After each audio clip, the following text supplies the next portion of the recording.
Okay, let's take you that now to the world of cars. Living life in the fast lane has never tasted so good. With our auto segment, we're going to be showing you the new Maserati. Maserati's new Grand Tourer range takes the luxury experience to an altogether new, electrifying height.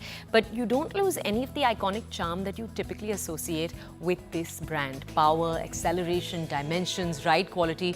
This is the final verdict with Overdrive. Take a look.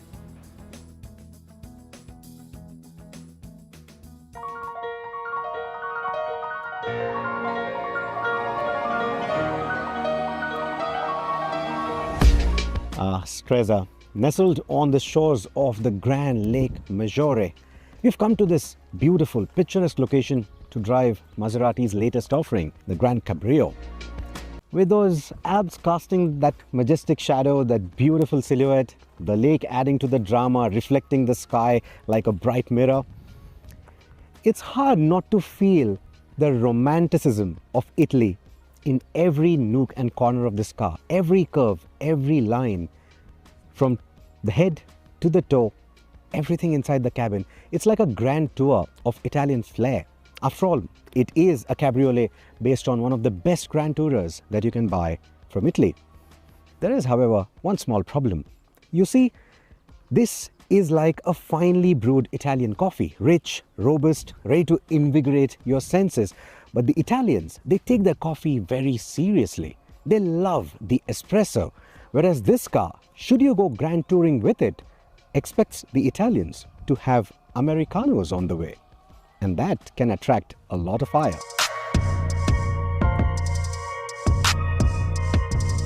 Because you see, it has the badge Folgore right on the Maserati grills. What Folgore means in Italian is lightning. And that refers to an electric powertrain. Yes, it's an electric. So if you were to do the quintessential grand touring, go from Italy to France, you can't have that one fuel stop strategy where you stop for 10 minutes, refuel, grab an espresso. It's going to take longer. It's going to need an Americano. And what's going to infuriate the Italians further is that there are no tailpipes. A Maserati Grand Tourer without exhaust pipes. Now that's a problem, isn't it? Which is why Maserati is offering both kinds of variants on the new Grand Cabrio. You can choose a petrol engine with the Modena or the Trofeo, or if you want to go green, you can get the electric. So the way I look at it, this is not for Italy. This is probably for the rest of the world. It is also for those who want the beautiful form of a Maserati but want to make a green statement. Being a petrol head, I had a go at the V6 powered Trofeo before driving the Folgore. And it's every bit a Maserati as you would expect, and then some. It's quite techy with its pre-combustion and cylinder deactivation functions. It has over 500 horsepower, hitting the ton before you can finish breathing, and adding plenty of oral drama to let the whole neighborhood know that you are in the vicinity. But the Trofeo's performance is not in the same vicinity as the Folgore's. And that advantage, or the sad truth depending on which side of the fence you are on, is what an EV sports car brings to the table. The Folgore delivers 750 PS, accelerating from 0 to 100 in under 3 seconds. It emits faint motor noises, but its classic Maserati design grabs attention. Except for the missing tailpipes, it mirrors the petrol counterpart with a functional grille, the 3D Maserati logo, front air intakes, rear diffusers, and similar ride height and ground clearance. Like the Gran Turismo, even the Grand Cabrio doesn't let go of that Italian charm. From head to toe, it looks every bit Italian. They have managed to maintain the proportions, including the height of the car, absolutely perfect. So even though there are batteries in this car, it's not high riding. Of course, when you talk about the aerodynamics, the slippery nature of cars like these, 0.26, that coefficient of drag, you may argue that there are electric SUVs that manage better, which are high riding and all of that. So how can a sports car like this do just 0.26? Well, it's the proportions.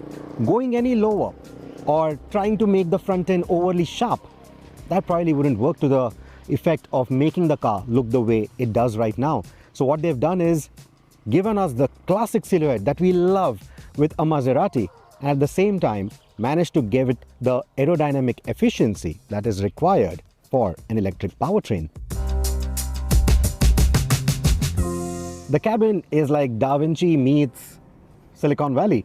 So you still get that Italian flair even in the cabin. All the materials, absolutely top notch. And the way everything is laid out, it has simplicity and yet a lot of luxury to it. And then you have the mix of all the digital aids, the digital stuff, the gadgetry, all of that. So you get a big digital instrumentation, you get a proportionately sized infotainment as well. You also get a touchscreen for your HVAC controls.